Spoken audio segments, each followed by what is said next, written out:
Continue with chapter number 1, financial statements of a company. In the earlier video we have discussed the liability side of balance sheet. In this video we are going to discuss the asset side of balance sheet.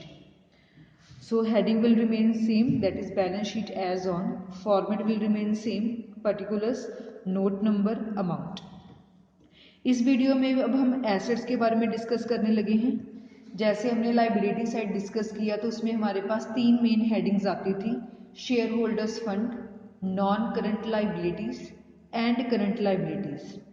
Asset side हमारे पास 2 headings आती हैं, that is non current assets and current assets. ये 2 main headings है. इसके under sub point है, that is A B C D E and A B C D E F and बाद में इसका टोटल हो जाएगा. Fine. So firstly we are going to start with non current assets. Non current assets क्या होती हैं? ये वो वाली एसेट्स होती हैं जिनको हमने पैसे में कन्वर्ट करना है आफ्टर 12 मंथ, मतलब जो पैसे में कन्वर्ट होंगी आफ्टर 12 मंथ. इसके अंदर सबसे पहले पॉइंट हमारे पास आ रहा है प्रॉपर्टी, प्लांट एंड इक्विपमेंट्स, जिसको हम फिक्स्ड एसेट बोलते हैं. अगर आपके पास पिछले साल की बुक है तो वहाँ फिक्स्ड एसेट की हेडिंग दी होगी. इस बार उस फिक्स्ड एसेट को रिप्लेस करके प्रॉपर्टी, प्लांट एंड इक्विपमेंट में कन्वर्ट कर दिया गया है. क्लियर है? सबको पता है कि फिक्स्ड एसेट क्या होती हैं. फिक्स्ड एसेट वो वाली एसेट होती है जिसको हमने बेचने के मकसद से नहीं खरीदा, इसको हमने कंपनी में इस्तेमाल करना है और इस्तेमाल करके जो है पैसे अर्न करने हैं, अपनी अर्निंग्स को इंक्रीज करना है. फिक्स्ड एसेट के आगे हमारे पास 4 सब पार्ट्स हैं. सबसे पहले हमारे पास है टेंजिबल एसेट्स. टेंजिबल एसेट्स वो वाली एसेट्स होती हैं जिनकी कोई ना कोई फिजिकल एग्जिस्टेंस होती हैं, मतलब जिसको हम देख सकते हैं, हाथ लगा सकते हैं. Clear? For example machine, furniture and fittings, fixtures, land, building, computers, vehicle, office equipment, कुछ भी हो जिसको हम देख सकते हैं, हाथ लगा सकते हैं, that is a part of tangible assets. Then it is intangible assets. Intangible assets वो वाली एसेट्स होती हैं जिनकी कोई फिजिकल एग्जिस्टेंस नहीं होती, मतलब जिसको हम हाथ नहीं लगा सकते, जिसको हम देख नहीं सकते. For example goodwill, brands, trademark, computer software, mining rights, copyrights, patent, licences and franchisees etcetera. ठीक है? सो जिसको हम देख सकते हैं, हाथ लगा सकते हैं, that is called tangible asset. जिसकी फिजिकल एग्जिस्टेंस नहीं होती, जिसको हम नहीं हाथ लगा सकते, नहीं देख सकते, that is called intangible asset. Then third is capital work in progress. अगर आपकी कोई टेंजिबल एसेट अभी बन रही है और बनकर तैयार नहीं हुई, that will be the part of capital work in progress. जैसे बोला जाए सिर्फ बिल्डिंग, तो बिल्डिंग टेंजिबल एसेट है. और अगर कह दें बिल्डिंग अंडर कंस्ट्रक्शन, तो वो क्या बन जाएगी? Capital work in progress. So कोई भी टेंजिबल एसेट अगर कंस्ट्रक्शन में है, मतलब भी बनकर तैयार नहीं हुई, that will be the part of capital work in progress. Similarly अगर कोई इनटेंजिबल एसेट अभी तैयार हो रही है, अंडर डेवलपमेंट है, अभी बनकर तैयार नहीं हुई प्रॉपर, तो वो आ जाएगा इनटेंजिबल एसेट अंडर डेवलपमेंट. जैसे ब्रांड नेम अभी हम बना रहे हैं, अभी नहीं बना. सॉफ्टवेयर अभी बन रहा है, अभी रेडी नहीं हुआ. सो अगर इनटेंजिबल एसेट अभी रेडी नहीं हुआ, अंडर डेवलपमेंट है, तो that will be the part of intangible asset under development. Clear? So अभी तक हमने फर्स्ट हेडिंग का पहला पॉइंट डिस्कस किया है non current assets. Non current asset वो एसेट्स होती हैं जिनको हमने पैसों में कन्वर्ट करना है आफ्टर 12 मंथ्स. ठीक है? 1 साल के बाद, क्योंकि नॉन करंट का मतलब होता है लॉन्ग टर्म. इसमें पहला पॉइंट था प्रॉपर्टी, प्लांट एंड इक्विपमेंट, जिसमें हमने स्टडी किया कि 4 सब हेडिंग्स हैं: tangible assets, intangible assets, capital work in progress, intangible asset under development. अगर कोई इंटेंजिबल एसेट अभी बन रही है, बनकर तैयार नहीं हुई, तो उसको हम इनटेंजिबल एसेट अंडर डेवलपमेंट कहेंगे. अगर टेंजिबल एसेट अभी बन रही है तो उसको बोलेंगे capital work in progress. Clear? इसके बाद बी पॉइंट है non current investment.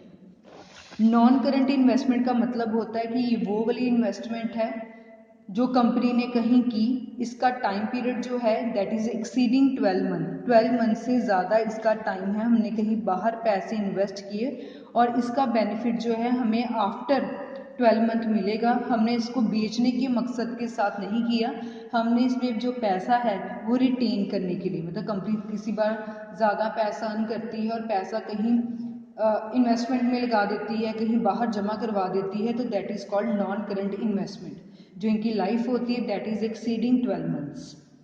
For example trade investment, हमने कहीं बाहर इन्वेस्टमेंट की, investment in property, investment in preference shares, investment in equity instrument, investment in mutual fund etcetera. ये सारी items ऐसे हैं, इसमें अगर हमने पैसा इन्वेस्ट किया है एक्सीडिंग 12 मंथ तो that will be the part of non current investment. इसको हमने बेचने के मकसद के साथ नहीं किया, इसको हमने रिटेन करने के मकसद के साथ किया है। Third point is deferred tax assets. जब हमने लाइबिलिटी साइड पढ़ी थी वहां हमने पढ़ा था डेफर्ड टैक्स लाइबिलिटी। वहां था कि अगर जो हमने एस्टिमेट किया है टैक्स और जो एक्चुअल टैक्स है उसमें जो डिफरेंस था, हमने एस्टिमेट कम किया था, एक्चुअल में हमारा ज़्यादा बन गया था, तो हमें गवर्नमेंट को और टैक्स देना पड़ा। इसमें बिल्कुल रिवर्स है। मान लीजिए कि आपने किया कि हमारा जो टैक्स है वो बनेगा 10 लाख और एक्चुअल में आपका टैक्स बन गया सिर्फ 8 लाख। सो जो 2 लाख है वो आपने ज़्यादा एस्टिमेट करके जमा करवा दिया, that will be the refunded to the company, तो हमें वो वापस मिल सकता है, तो that is called deferred tax assets. Then it is long term loans and advances. Long term loans and advances का मतलब है कि कंपनी ने किसी को लोन या एडवांस दिया है, इसका जो बेनिफिट है वो हमें कैश या काइंड में मिल सकता है। मतलब किसी को हमने पैसा दिया है, लिया नहीं है। लोन सिर्फ लिया नहीं जाता, हम दे भी सकते हैं, किसी को एडवांस हम दे भी सकते हैं। सो अगर कंपनी ने किसी को लॉन्ग टर्म के लिए कोई लोन या एडवांस दिया है जिसका बेनिफिट हमें फ्यूचर में मिलेगा, तो that is called long term loans and advances. For example सबसे पहले इसमें आता है सिक्योरिटी डिपॉजिट। जैसे हम टेलीफोन की सर्विस लेते हैं, इलेक्ट्रिसिटी की सर्विस लेते हैं, तो हमें इलेक्ट्रिसिटी डिपार्टमेंट या टेलीफोन डिपार्टमेंट में थोड़ा सा डिपॉजिट लिखवाना पड़ता है। बैंक अकाउंट ओपन करवाते हैं तो थोड़ा सा उसमें डिपॉजिट ज़रूर होता है, वो हमारा ही डिपॉजिट है। जब तक हम इलेक्ट्रिसिटी की सर्विस यूज़ कर रहे हैं, जब तक हम टेलीफोन की सर्विस यूज़ कर रहे हैं, जब तक हम बैंक की सर्विस यूज़ कर रहे हैं, वो मार्जिन, वो पैसा हमें वहीं डिपॉजिट करवाना पड़ता है। अब 2 साल, 10 साल, 12 साल, 20 साल उसको इस्तेमाल करेंगे तो वो डिपॉजिट वहीं मेंटेन रहेगा। So that is called security deposit. Then it is capital advance. मान लीजिए कि कंपनी ने कोई एसेट खरीदनी है, उस एसेट के लिए हमने पैसा एडवांस में दे दिया। अब फ्यूचर में वो पैसे तो नहीं हमें मिलेंगे, जो पैसा आज हमने दिया है उसके बदले में आपको एसेट मिलेगी फ्यूचर में। आज आपने 10 लाख दे दिया कि आपने एक प्लांट या मशीनरी खरीदनी है और 1-2 साल के बाद जो है आपको एक्चुअल में वो प्लांट या मशीनरी मिल जाएगी। That can be in cash, that can be in kind, तो उसको हम बोलते हैं कैपिटल एडवांसेस। आपने एडवांस पहले दे दिया और एसेट आपको फ्यूचर में मिलेगी। Third is other loans and advances. इसका मतलब है कि हमने किसी को कुछ लोन एंड एडवांस दिया है, पहले 2 पॉइंट को छोड़ के। जैसे हमने अपने एम्प्लॉयज़ को लोन दिया है लॉन्ग टर्म के लिए, या हमने अपने सप्लायर को एडवांस दे दिया है लॉन्ग टर्म के लिए, और इसके बाद जो है वो हमें कभी ना कभी वापस कर देंगे। ठीक है। Then fifth point is other non current assets. हमने जो पहले 4 पॉइंट पढ़े हैं, जो एसेट्स वहाँ कवर नहीं हुई वो यहाँ कवर हो जाएगी। For example long term trade receivables. इसका मतलब है कि हमने जो है ट्रेड रिसीवेबल टर्म हमने bill of exchange chapter class 11th में पढ़ी है कि जब हम कोई लेन देन करते हैं तो हम कई बार अपने डेटर से एक बिल साइन करवा लेते हैं, ठीक है ना। सो that is a part of trade receivable, कि हमने जो ट्रेड रिसीवेबल किसी को बिल, हमें पैसे मिलेंगे बिल के अगेंस्ट बट एक्सीडिंग 12 मंथ, 12 महीने के बाद किसी को हमने 1.5 साल का, 2 साल का, 2.5 साल का टाइम दिया हो सकता है। हाँ जी, ठीक है। सिंपल याद रखें कि जो पॉइंट पहले 4 में नहीं कवर हुए that will be covered under fifth point. So this was about non current assets सो पहली पूरी हेडिंग हमने कवर कर ली है। मेन हेडिंग थी नॉन करंट एसेट, उसके अंडर सब पार्ट्स थे प्रॉपर्टी प्लांट एंड इक्विपमेंट, पुरानी बुक्स में ये फिक्स्ड एसेट लिखा होगा। Non current investment, deferred tax asset, long term loans and advance, other non current assets. So non current assets वाला part completed. Moving to second main heading that is current assets. इसमें 6 सब headings आती हैं। अब current assets क्या होती हैं? Current assets वो वाली एसेट्स होती हैं जिनको हमने 1 साल के अंदर ही पैसों में कन्वर्ट कर लेना है। ठीक है, सबसे पहले इसमें आ रहा है हमारे पास करंट इन्वेस्टमेंट। करंट इन्वेस्टमेंट का मतलब है कि हमने कहीं इन्वेस्टमेंट की बट जिसका बेनिफिट हमें विद इन 12 मंथ्स मिल जाएगा, 1 साल के अंदर अंदर।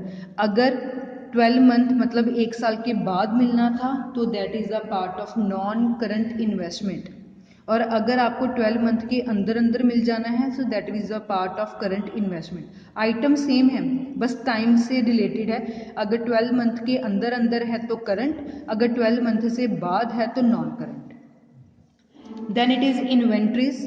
इन्वेंट्रीज होता है कि जो भी हम स्टॉक या कुछ भी हम कंपनी में इस्तेमाल कर रहे हैं, हमारा मेन होता है कि हम इस रॉ मटेरियल को, स्टॉक को यूज़ करें, यूज़ करके फिनिश प्रोडक्ट बनाएं, उसको बेचें और पैसे में बदलें। सो अल्टीमेटली होता है कि फटाफट गुड्स बना के उसको बेचना है और पैसे हमने अर्न करने हैं। सो इन्वेंट्री में रॉ मटेरियल भी आ जाता है, वर्क इन प्रोग्रेस मतलब गुड्स अभी पूरी तरह तैयार नहीं हुई, अभी बन रही हैं, तो that will be the also part of inventories.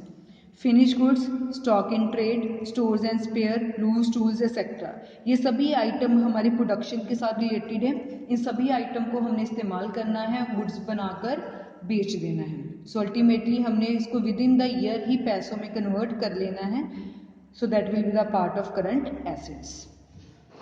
Then third heading is trade receivable. Trade receivable का मतलब है कि amount is receivable, amount receivable है मतलब आपने किसी को कंपनी में गुड्स बेची, ठीक है, कंपनी ने किसी को गुड्स बेची बट उसके बदले में भी पैसे मिलने बाकी हैं। सो डेटर वही पर्सन होते हैं जिनको हम क्रेडिट सेल्स करते हैं, तो पैसे तो हमारे बन गए ना, वो हमें दे देंगे। बिल रिसीवेबल, एक हमने बिल बना लिया और बिल को उसने साइन कर दिया और वो फ्यूचर में आके हमें पैसा दे देगा, बट किसी को हम ज़्यादा 1 साल से ज़्यादा टाइम नहीं देते। So it will be the part of trade receivable, अगर विद इन आपको 12 मंथ ही पैसे मिल जाने हैं। Then it is cash and cash equivalents. Cash तो हम सब समझते हैं, जो पैसा हमारी कंपनी में जो हमारे पास होता है। कैश इक्विवेलेंट्स होता है जिसको हम पैसे के बराबर ही काउंट करते हैं। For example balance with the bank, हमने बैंक में जो अकाउंट ओपन करवाया है उसमें जो हमारे पैसे पड़े हैं हमारे ही पैसे हैं, ठीक है ना, तो बहुत जल्दी हम उसको बैंक से विड्रॉ करा के जिसकी भी पेमेंट करनी हम कर सकते हैं, तो वो पैसे के बराबर ही काउंट होता है।